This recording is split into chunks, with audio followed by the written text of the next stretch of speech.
Halo pemirsa, bagaimana kabar Anda? Semoga Anda semua selalu dalam keadaan sehat. Senang sekali saya Diana Dwika bisa menemani Anda dalam Wakil Rakyat Bicara Sawit. Dan pemirsa, Indonesia adalah produsen kelapa sawit dan dikenal sebagai Raja Sawit Dunia karena sudah menguasai pangsa pasar ekspor secara global sebesar 55% dan juga Indonesia menjadi produsen minyak kelapa sawit nomor 1 sejak tahun 2006.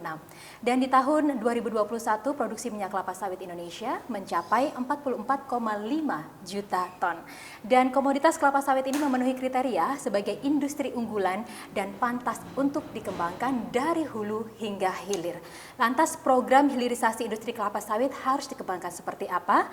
Dan hal ini merupakan upaya untuk bisa menambah nilai tambah yang lebih besar untuk komoditas kelapa sawit. Kita akan membahasnya dalam tema seperti apa pentingnya hilirisasi industri kelapa sawit bagi Indonesia. Dan saat ini sudah hadir bersama saya di studio Wakil Rakyat yaitu anggota Komisi 4 DPR RI, Bapak Bambang Purwanto, SSH, MH. Pak Bambang, apa kabar Pak?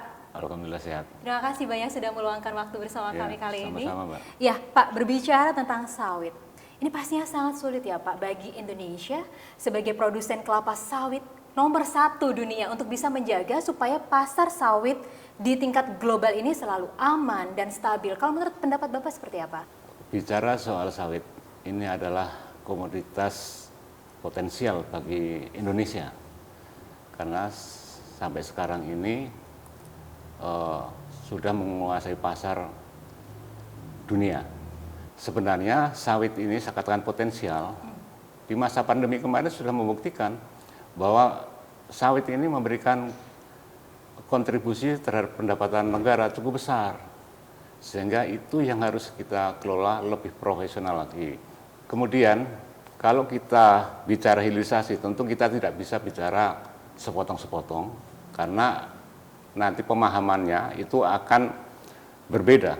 Sawit yang sudah menjadi andalan Indonesia ini harusnya kita kawal dari hulu sampai hilir. Lantas apa Pak yang bisa disarankan supaya untuk bagian hilir ini juga begitu menarik bagi perusahaan, bagi investor untuk bisa dikembangkan juga Pak? Pertama, kasih informasi pasar. Produk apa yang sedang diminati oleh pasar luar maupun dalam. Yang kedua, karena ini investasinya kembalinya agak lama, ya. Jadi disinilah peran BPDPKS. Ada uang di pungutan ekspor dari CPO yang jumlahnya cukup besar. Ini digunakan, saran saya, ini digunakan untuk mendorong kasih pinjaman pengusaha yang akan membuka hilirisasi sawit ini. Bahkan saran saya juga membuka pabrik-pabrik mini di tingkat pedesaan. Dan BPDPKS harus konsen di sini. Yang menjadi harapan dari Pak Bambang gitu terkait suksesi hilirisasi kelapa sawit apa Pak? Nah, harapan saya supaya dari hulu sampai hilir ini dijaga ketat. Oke. Ya, agar semua stakeholder mendapat keuntungan, kemudian penerimaan negara tetap berjalan. Untuk menjaga ini, hilirisasi dikembangkan. Ya, kalau enggak nanti overproduksi. Sementara masyarakat sudah terus berkembang ini, menanam sawit. Kalau tidak membuka hilirisasi, tentu ini sangat berbahaya. Akan jatuh suatu saat ini. Juga administrasi kebunnya ini harus dibenahi. Dan ini peran BPDPKS juga yang harus turun ke sana membiayai itu. Tidak mahal. Karena kalau kita berharap dari pemerintah mungkin ini keuangan pemerintah terbebani. Ini dari BPDPKS. Ini diurus dulu, setelah ini mapan, hulu hilir ini, ya, barulah sisanya mau digunakan biodiesel tidak apa-apa. Dan ini dimonitor oleh masyarakat.